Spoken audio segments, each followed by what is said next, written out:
Cooperation is as old as humanity, and records exist for people working cooperatively right back to the 1760s.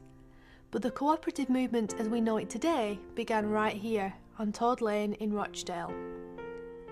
Life was hard in the 1840s. There were few jobs for the weavers, people were hungry, and life expectancy was very low. People were often in debt to shopkeepers, who sold poor quality food. This cooperatively owned shop was set up by 28 working people in 1844 who wanted to be able to buy honest food at honest prices. They saved up until they could afford to open a shop and transported their first goods by wheelbarrow all the way from Manchester. This group became known as the Rochdale Pioneers. They had butter, flour, oatmeal, sugar and candles. The gas company thought the co-op shop would not be able to pay their bills and so wouldn't supply them with gas. So the pioneers had to use the candles to light the shop the very first opening night at 8 p.m. on the 21st of December 1844. The Rochdale Pioneers were inspired by Robert Owen and used his ideas to create the cooperative values. Anyone could join the cooperative by paying £1, regardless of their religion, politics or job, and each person had one vote. They sold pure goods, and the shop profits were shared with the members as dividends. After 1 year, they had 74 members, and by 1860 this had grown to 3,450 members and 6 new stores. The idea of co-ops was spreading across the country, and in 1863 the Cooperative Wholesale Society was formed, buying in bulk to supply stock to the growing number of shops. This became the cooperative group.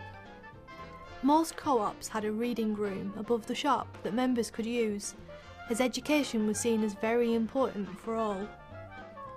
In the Rochdale Pioneers Cooperative, many men and women had their first opportunity to take part in voting, years before general elections were in existence.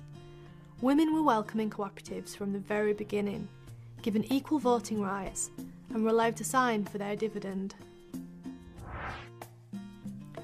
A minimum wage was implemented in 1907, 90 years before becoming law in the UK, and cooperatives were often ahead of their time when it came to issues like pensions and working conditions. Workers at a cooperative factory in Crumpsall had a piano, library, and even a football club at work, and they were the first biscuit makers in the country to work an 8-hour day. Employees even got a wedding cake given to them by the factory when they got married. Cooperatives are famous for caring for their members, even looking after the families of soldiers by continuing to pay their salaries whilst at war, and assuring them jobs on their return home. Cooperatives spread worldwide and now have 1 billion members. From bankers and grocers to snake catchers and taxi drivers, more than 120 million people now work cooperatively. From the introduction of the Fair Trade Mark in 1994, cooperatives have been committed to stocking fair trade products, helping to support millions of food growers in developing countries. The massive impact of the actions of those 28 people back in 1844 has influenced a global movement, a new way of living and working. The original shop on Todd Lane has been preserved as a museum, so you can come and find out about cooperation, share cooperative stories, and discover more about the Rochdale Pioneers.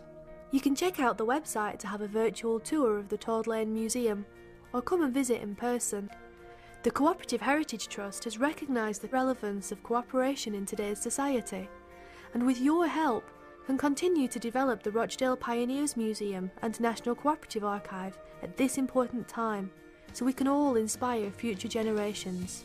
21st century pioneers have a unique opportunity to make a significant contribution to safeguarding the future of cooperation and to improve our lives and the lives of others.